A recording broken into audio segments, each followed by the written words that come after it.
Chineke ga na-edobe ndị eze ụmụnna ndị ha ọrụ so na-achịgharị na-agosi obodo ha ọ ga-edobe ha edobe. Nwoke nwaanyị ga-ebịa nga betụ aja besi na ihe ọma anụ wetara na ọ ga-abara ndị Mbishi bara the whole world. Anyị so ya sikwa ala ṅụrụ mmanya. Otu a Obiọkụ nọ ọbịa Zion gị ime Obiọkụ gaji okwu ya na-agba ọsọ ya gafụra nga ya were ụkwụ bịa ọsọ nnọọ. Anyị na-asị ya gaziere na-ekewo gọzie n'Orio gọzie na Afọ gọzie na Nkwọ sị na Jizọs Kraịst bụ onye nzọpụta anyị. Unu bịa Mbishi anyị amaghị nọ n'Imo steeti, anyị amaghị nọ na Rivers steeti. Ọtụtụ ihe kọrọ anyị ọkụ adị ụzọ adịghị mma ọkwa ha anyị ji bịa gbakọ aka sị nụ bịa n'ụbọchị taa anyị soro okwu a anyị si ya dịkwuru na mma o dịkwa ndị ọmara na mma dị ndị na-alata na mma dị ndị ike na mma dị ndị eze na mma dị ndị nnedu na mma onye chọrọ dị nwụọ ga-adị onye ahụ ga-anwụ ga-adịrị. ha hụ Evangelist Ebuka Obi na-eje eme na Zion na Lagos ebe ndị mmadụ na-eyi abịa chi na-aza ha oku. Anyị si n'ụbọchị taa n'usoro okwu ebe a ndị bịakwa ebe a chisakwu n'oko zaa nọ n'ụtụtụ o zaa nọ n'abalị o. Otu a ka m kwuru n'aha Kraịst bụ onye nwe anyị. Onye gị n'ụzọ nwụọ n'ihi n'aha Jizọs Kraịst onye nwe anyị. Ihe a bụ akụkọ ọma bebere n'amala na ndị Mbishi. Ihe ibụtara n'amala ọ ga-adịrị gị na mma. Ndị na-eje ya na-eme n'azụ, ndị na-eje n'azụ ya na-eme n'ihu. Asị m ndụ mmiri ndụ azụ mmiri atụla azụ anwụrụ n'aha Jizọs Kraịst onye nwe anyị.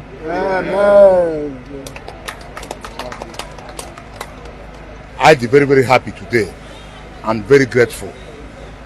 Otunu Sinabata from day one. Ya nwere any problem I nwere, ya nwere any difficulty from day one. Or working from any of the Igbo here. So I get where goes here. Otunu Shibra no boss starter. Yobia, I get where goes here. We yanaka. I'm very happy. Only calling you guys today when I join ya.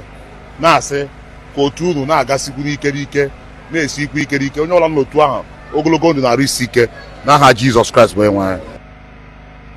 Okay, if I ndị eze 5 na Ngọkpala 5 kings of Ngọkpala zukọrọ today na Zion ground.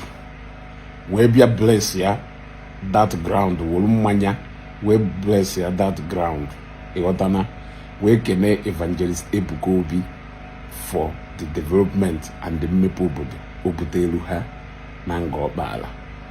Now onwe ndị sịrị na-eje nakọsị ndị Ngọkpala na ha na-anasịrị ha na ha n'ike.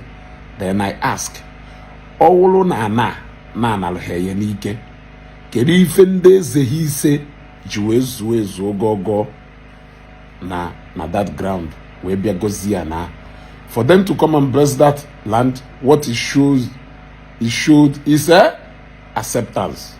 What I go if we show is that they 100% accept the development that has come to Ngọkpala. Now only something though remarkable melu na that ground. They specifically requested that Zion should address them. They requested that Zion should address them, stating that Zion is the Evangelist Ebuka Obi that they know. Nkamukwali ndoye we special. Nkamukwali ndoye we special. You gotta go. They stated that Zion should address them because Zion is the Ebuka Obi that they know. Now you can put one or two together and read the handwriting on the wall. It is good to have somebody who is tested and trusted, like as Zion by your side. You want to go? He did his job diligently, successfully, and with trust. You want to I cannot help you.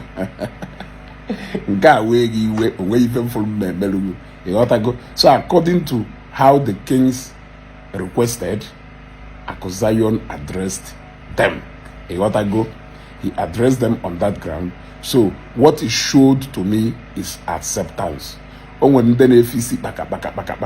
Ngopala. Today. Today. They are nowhere to be seen today. Their family members are nowhere to be seen. Their fathers or their relatives are nowhere to be seen around around that Zion ground today. If you family na that ground today, if you family na that ground today, in fact, these kings join or even in today's prayer. At the end of the day, how we go ziana, we go bodo na no ife na-eme ife gaba si mere ife gaba ife mere na Ngopala taa iyeche na Evangelist Ebuka Obi job ewe no na Ngopala taa. Ndị mmadụ ebido gefu how it is going to be. They have seen Efenyeho. They have seen how it's going to be. You will think for a second that Evangelist Ebuka Obi no live na Ngopala today. You gotta go. All glory be to God. When you have somebody like Zion na your side, tested and trusted, Ozio Easily will be signed, sealed, and delivered.